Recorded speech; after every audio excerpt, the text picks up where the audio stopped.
Assalamualaikum warahmatullahi wabarakatuh. Saya Rahmadita Sabrina Islahani dengan NIM 212224566 akan menjelaskan video berikutnya mengenai pembuatan REST API pada bagian edit data pengguna. Baik, langsung saja saya akan menjelaskan langkah-langkah pada edit data pengguna. Oke, seperti biasa kita buka kembali text editor yang ada file pengguna underscore module.php dan juga file pengguna.php. Dan kita buat juga function baru untuk edit data pengguna. Yang pertama kita buat pada bagian file pengguna underscore model.php terlebih dahulu. Nah, line untuk ubah data pengguna ada di line 51 sampai dengan 60. Yang pertama, deklarasikan function terlebih dahulu. Di sini saya beri nama untuk function ubah data dengan nama update pengguna. Kemudian, untuk update pengguna, saya menggunakan parameter data dan juga username. Oleh karena itu, saya inputkan parameter data dan username ini ke dalam function update pengguna ini. Nah, selanjutnya di sini karena menggunakan parameter data dan username, maka cek kedua parameter itu ada di line 54 dan 55 untuk penjelasan cek datanya. Nah, untuk ngecek data itu menggunakan where. Nah, baru setelah cek data, kita bisa melakukan update data yang ada pada line 55. HDB update ke dalam tabel penggunanya.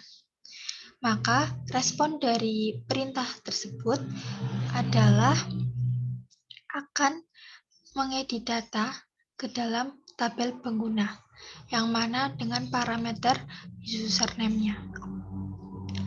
Nah, setelah itu baru dia berhasil menampilkan data yang diupdate, yaitu line source code-nya ada di line 60, return as result raw array. Ya, seperti itu penjelasan dari function update pengguna yang ada di file pengguna underscore model.php. Selanjutnya kita ke function yang ada di file pengguna.php. Untuk function di file pengguna.php telah saya tuliskan source code-nya untuk mempersingkat waktu. Source code-nya ada di line 112 sampai dengan line 177. Nah, pertama-tama kita deklarasikan terlebih dahulu untuk function edit datanya. Saya beri nama index underscore put. Kenapa? Karena put ini merupakan metode yang akan digunakan untuk edit data. Nah, selanjutnya, karena tadi kita menggunakan parameter username, maka di sini kita panggil kembali username tersebut dan kita set sebagai primary key atau parameter tadi. Nah, maksudnya di sini berarti ketika kita mengedit data, kita patokannya adalah username dari data yang mau kita edit itu. Kemudian, setelah mengset username sebagai parameter, maka kita juga mengset data-data yang lainnya yang akan diupdate. Dan data-data itu ditampung di dalam array, yang mana ada data nama, level, dan password. Baru setelah itu, kita deklarasikan perintah put-nya. Put nama, level, dan password. Untuk penulisan nama, level, dan password setelah pemanggilan perintah put, kita harus samakan dengan penulisan yang ada di dalam database. Nah, kemudian kita panggil function update pengguna yang telah kita deklarasikan tadi di dalam file pengguna underscore model. Nah, kita panggil beserta dengan parameter data dan username-nya.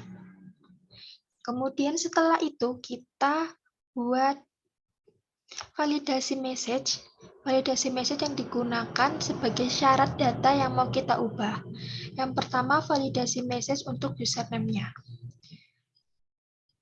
Nah, jadi karena di sini username digunakan sebagai parameter, maka username di sini tidak boleh kosong. Sehingga apabila kosong, terdapat validasi message username atau yang mana username-nya berupa email cannot be empty.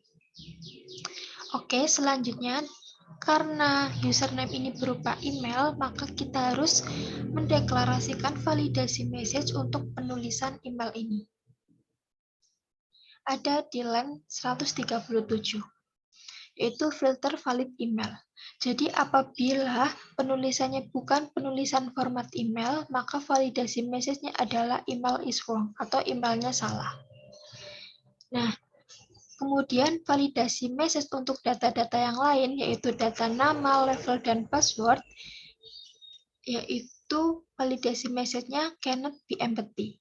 Jadi, untuk data nama, level, dan password ini tidak boleh dikosongkan. Apabila dikosongkan, maka ada validasi message, nama cannot be empty, level cannot be empty, dan password cannot be empty. Oke, setelah pendeklarasian validasi message di atas, maka kita perlu menuliskan atau mendeklarasikan source code untuk respon dari validasi message-nya. Jadi apabila validasi message itu lebih dari 0, maka responnya adalah suksesnya false dan message-nya update data file. Update data file ini karena tidak sesuai dengan jumlah dari validasi data yang kita deklarasikan di atas. Oke. Lalu untuk respon dari update data sendiri, jadi apabila update datanya berhasil, maka responnya adalah suksesnya true dan message-nya update data berhasil. Kemudian dia akan berhasil menginputkan data baru atau data yang telah diupdate ke dalam tabel pengguna. Nah, ini ada di line 171 sampai dengan line 175 untuk respon update data sukses. Lalu respon sendiri dari server, yaitu REST controller HTTP OK. Baik, itu penjelasan dari source code yang ada di file pengguna.php bagian folder controller. Selanjutnya kita langsung saja untuk testing bagian edit data ini. Kita ke Postman. Nah, di sini kita akan coba mengedit data yang telah kita tambahkan tadi. Jadi di sini kita tinggal mengganti perintahnya menjadi put. Nah, URL juga sudah kita inputkan dan di sini data-datanya juga telah inputkan. Tinggal kita mengubah value atau data-datanya saja. Contoh saya akan ubah pada bagian data nama dan data level. Coba saya testing, klik button send. Nah, ternyata di sini update-nya berhasil, suksesnya true, message-nya update data sukses. Dan menampilkan data pengguna yang berhasil diupdate. Oke, selanjutnya kita coba menjalankan validasi message untuk mengetahui apabila kita tidak menjalankan validasi message tersebut. Contoh, saya kosongkan pada bagian nama, level, serta password-nya. Dan saya pun ganti untuk username-nya, tidak menggunakan format email. Nah, ternyata responnya adalah false, suksesnya false, message-nya update data file. Dan keterangannya email is wrong, karena tadi penulisan emailnya tidak menggunakan format email. Nama, level, dan password cannot be empty, karena tadi nama, level, dan passwordnya itu dikosongkan. Nah, baik, itu adalah contoh penjelasan update data.